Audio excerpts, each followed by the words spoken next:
घटनाक्रम।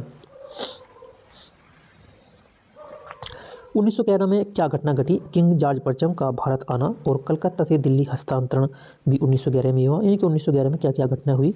1911 में पहली घटना हुई कि किंग जॉर्ज पंचम भारत आया और कलकत्ता से जो दिल्ली हमारी राजधानी है वो हस्तांतरित करी थी, वो 1911 में ही की। एक है भारतीय राष्ट्रीय कांग्रेस का कलकत्ता अधिवेशन हुआ था जिसमें जन गण मन को पहली बार गाया गया था, ये भी 1911 में यह घटना घटी थी।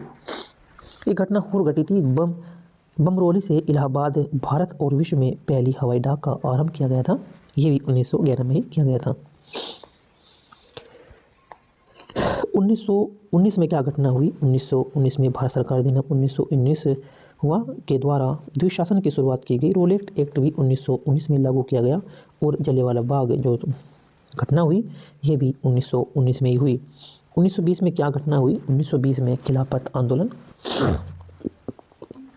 आंदोलन और असहयोग आंदोलन की शुरुआत 1920 में की गई थी।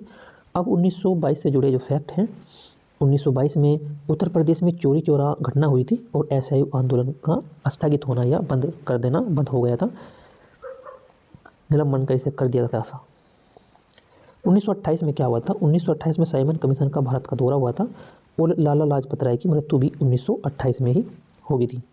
1928 की जो खास घटना है वो है कि साइमन, एक नारा था लाला लाजपत राय और का नारा था सभी देशभक्तों का कि साइमन कमीशन वापस जाओ का नारा था। इस नारे को देते देते जो लाठीचार्ज हुई उस दौरान लाला लाजपत राय की मृत्यु हो गई। 1929 में क्या हुआ?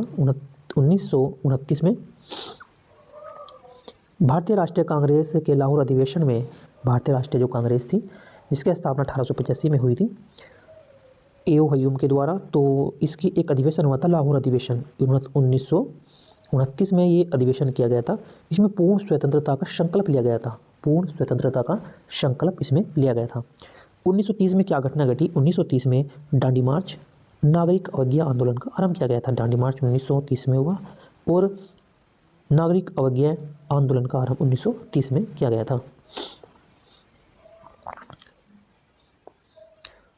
1931 में घटना घटी कि गांधी इरविन समझौता, भगत सिंह, सुखदेव और राजगुरु को फांसी दी गई।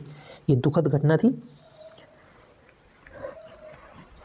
कौन सी दुखद घटना थी? ये भगत सिंह और सुखदेव और राजगुरु को फांसी दी गई 1931 में।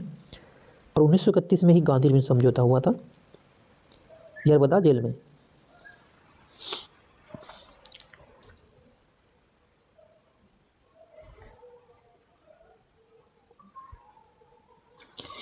सॉरी, ये 1911 ईस्वी में जो है 1931 ईस्वी में इरविन समझौता अलग था और ये 1931 में हुआ था। ये 5 मार्च 1931 को लंदन में द्वितीय गोलमेज सम्मेलन में पूर्व महात्मा गांधी और तत्काल वायसराय वहाँ के लॉर्ड इरविन के बीच ये एक राजनीतिक समझौता था जिसे गांधी इरविन समझौते के नाम से जाना गया।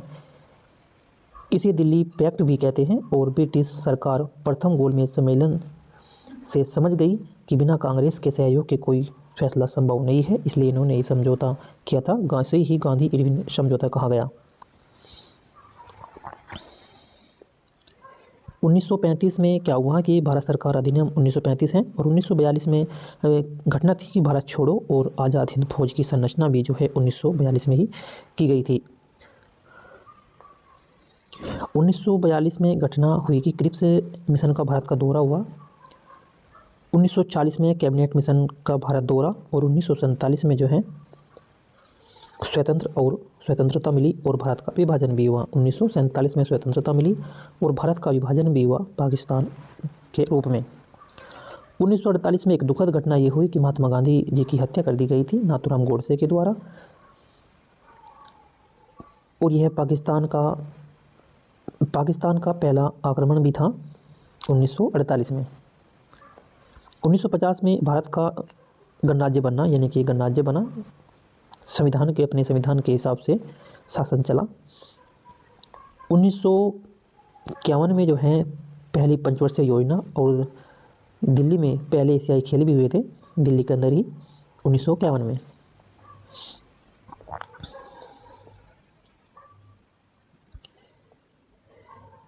भारतीय इतिहास के महत्वपूर्ण क्रम थे और 1952 में क्या हुआ कि भारत में पहले आम चुनाव किए गए थे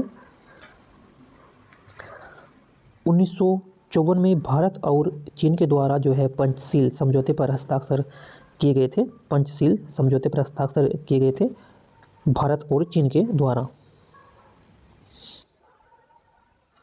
ये पंचशील समझौता क्या था? ये पंचशील समझौता भारत और चीन के बीच हुआ था। कब हुआ था ये हुआ था 29 अप्रैल 1954 को। उस समय के जो प्रधानमंत्री थे वे थे जवाहरलाल नेहरू थे उस वक्त के प्रधानमंत्री। तो ये पंचशील समझौता क्यों कहा गया? इसमें 5 शर्त रखी गई, ये 5 नियम बनाए गए। पहला नियम था कि एक दूसरे की संप्रभुता और क्षेत्रीय अखंडता का सम्मान करना। दूसरा था एक दूसरे के खिलाफ हमला न करना। तीसरा था एक दूसरे की आंतरिक मामलों में दखल नहीं देना। और चौथा था समानता और पारस्परिक लाभ के लिए। और पांचवा था शांतिपूर्ण सह अस्तित्व। इस समझौते को शांतिपूर्ण सह अस्तित्व के नाम के सिद्धांत के नाम से भी जाना गया। यह समझौता जो इसकी जो खास बातें थी, यह समझौता चीन के तिब्बत क्षेत्र में आर्थिक और सांस्कृतिक आदान प्रदान पर केंद्रित था। इस समझौते के बाद भारत ने गुटनिरपेक्ष रवैया अपना लिया था और यह समझौता भारत की विदेश नीति की रीढ़ था। इस समझौते के बाद हिंदी और चीनी भाई भाई के नारे भी लगाए गए थे समझौते के बाद। ये था पंचशील सिद्धांत। नेक्स्ट देखते हैं 1956 में क्या हुआ कि भाषाई आधार पर राज्य का पुनर्गठन हुआ। भाषाई आधार पर जो पहला राज्य था वो आंध्र प्रदेश पहला राज्य था। 1957 का क्या था? मुद्रा में दशमलव प्रणाली की शुरुआत की गई थी मुद्रा में।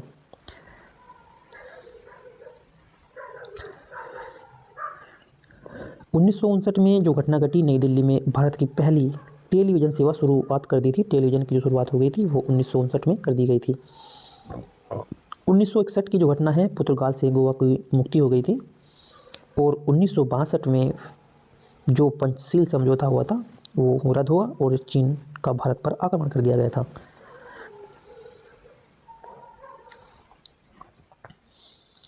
उन्नीस सौ चौंसठ की जो घटना हुई, जवाहरलाल नेहरू की मृत्यु हो गई थी 1964 में। 1965 में भारत पाक युद्ध हुआ। और 1966 की जो घटना है वह है लाल बहादुर शास्त्री जी की मृत्यु 1966 में।